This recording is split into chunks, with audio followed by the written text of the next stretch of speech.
하루를 시작하는 하나님의 말씀 1월 14일 금요일 하늘 양식입니다.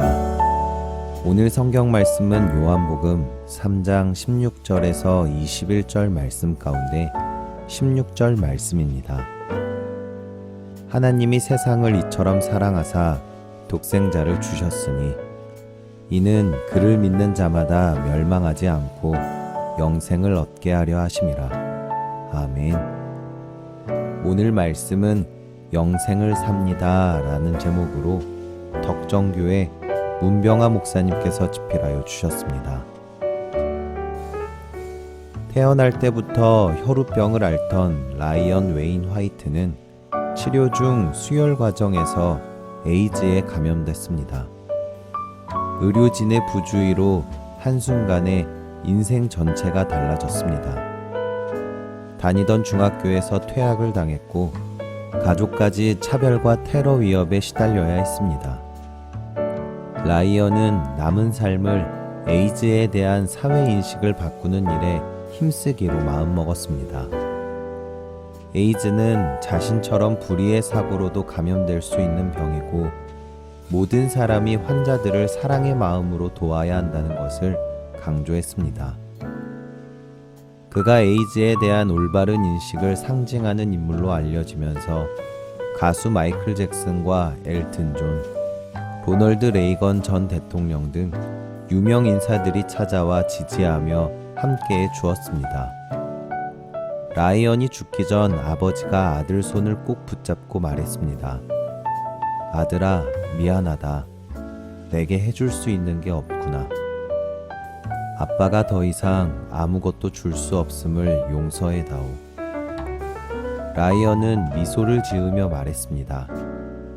아빠는 가장 놀라운 선물을 주셨어요. 아빠를 통해 예수님을 알았고 영원한 생명도 얻었으니까요. 누구나 죽잖아요. 제가 조금 일찍 죽지만 영생이 있으니 저는 천국에 갈 거예요. 하나님은 세상을 사랑해 세상을 살리기 위해 독생자를 보내셨습니다. 바울은 죄의 삭은 사망이요 하나님의 은사는 그리스도 예수 우리 주 안에 있는 영생이니라 라고 말했습니다. 하나님과의 관계가 끊어진 것이 죄인데 바로 거기서 사망이 비롯된다는 것입니다.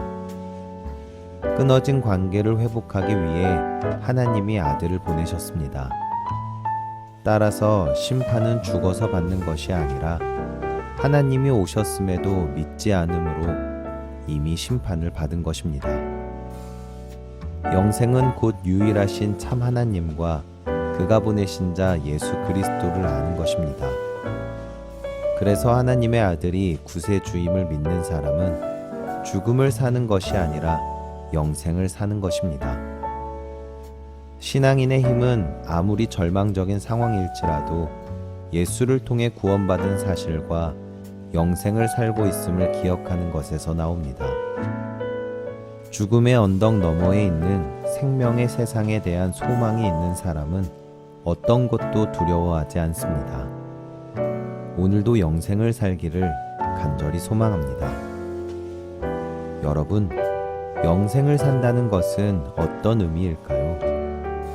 바라기는 끊어진 관계를 회복하기 위해 이 땅에 예수 그리스도를 보내주신 하나님의 은혜 가운데 영생을 누리시는 저와 여러분들이 되시기를 간절히 소망합니다. 우리 함께 기도하겠습니다. 영원한 생명의 근원이신 하나님, 우리를 영생의 길로 인도해 주옵소서. 날마다 죽음을 사는 것이 아니라 영생을 살고 있음을 기억하며 우리를 위해 아들을 보내신 하나님의 그 사랑에 감격하며 즐겁고 기쁘게 하루하루를 살게 하옵소서. 예수님의 이름으로 기도합니다. 아멘.